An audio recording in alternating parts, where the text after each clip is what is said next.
The door swung open, and there she was. Karen, in all her entitled glory. Silk robe, cereal in one hand, phone in the other. She blinked at me as if I was an unexpected guest. "Can I help you?" she asked, dripping fake politeness. "Yeah, you can move your car," I snapped, trying to keep my temper in check. She sighed dramatically, took an exaggerated bite of cereal. "Oh, is it really that big of a deal? I'll move it in 20 minutes. My eye twitched. "Karen, this is my driveway, not your personal parking lot." She rolled her eyes, leaning against the doorframe. "Oh, relax, it's not like you're using it right now." I took a deep breath. "That's not the point. You can't just park here whenever you feel like it." She actually laughed. "Emergency? Please. Where do you even have to go?" Something inside me snapped. I turned on my heel and marched back to my car. If she wanted to play games, I'd show her how serious I was. I maneuvered my car to block her SUV completely. She wasn't going anywhere unless she came out and talked like an adult. It took about 30 seconds for her to realize. The front door burst open again, this time with Karen, red-faced and furious. "What the hell are you doing?" she shrieked. I raised an eyebrow. "Oh, I was just going to move my car in 20 minutes. Her face turned red. "You can't do this." "Why not?"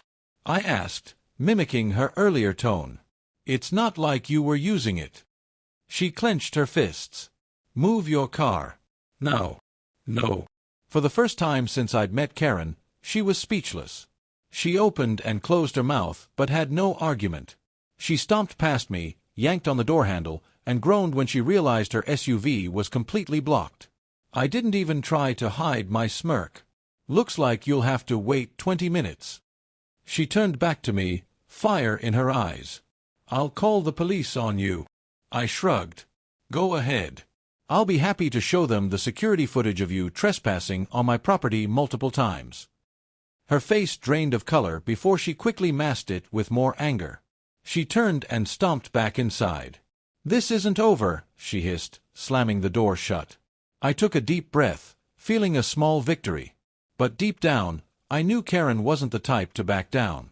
If this was the beginning of a war, I was ready. She'd picked the wrong driveway to mess with. The next morning, I woke up feeling smug, expecting Karen to come banging on my door. But instead, my blood pressure skyrocketed. Not only had she parked in my driveway again, but this time, her car was in the worst possible spot. She had parked in such a way that I couldn't get out without calling a tow truck or driving through my front lawn. She doubled down. She was challenging me. I pulled out my phone and dialed a number I never thought I'd need. "Yes, hello, I need a vehicle removed from my property." The man chuckled. "Sounds like you've got yourself a real troublemaker." "You have no idea," I muttered. "How soon can you get here?" 15 minutes. Perfect. I stayed outside, arms crossed, waiting for the most satisfying moment of my life. Sure enough, 15 minutes later, the tow truck pulled up. As the driver stepped out, Karen's front door swung open. "What's going on?" she screeched. I looked at her, then at the tow truck driver, then back at her. "You were going to move it in 20 minutes, right?" Her face twisted in rage. "You can't do this." I smirked. "You should have thought about that before using my driveway as your personal parking spot." The tow driver didn't hesitate. He hooked up her SUV to the truck. The moment she saw her car being lifted, she lost it. "I will sue you," she shrieked. I just smiled, watching as her car was pulled away. "See you in court." As the tow truck rumbled off, Karen stood frozen in shock. I turned and walked back inside, already anticipating the chaos to come. This was far from over.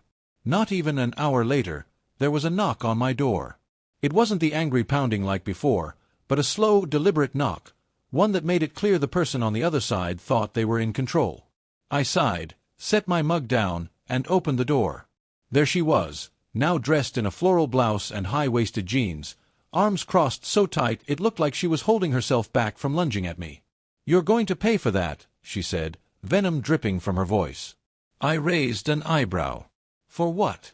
"Enforcing my property rights." She let out a dry laugh. You had my SUV towed, and you parked in my driveway after I warned you. She stepped closer. You have no idea who you're messing with. I almost laughed at the cliché but held back. Karen, I don't care who I'm messing with. I just want you to stop parking in my driveway. You'll care soon enough.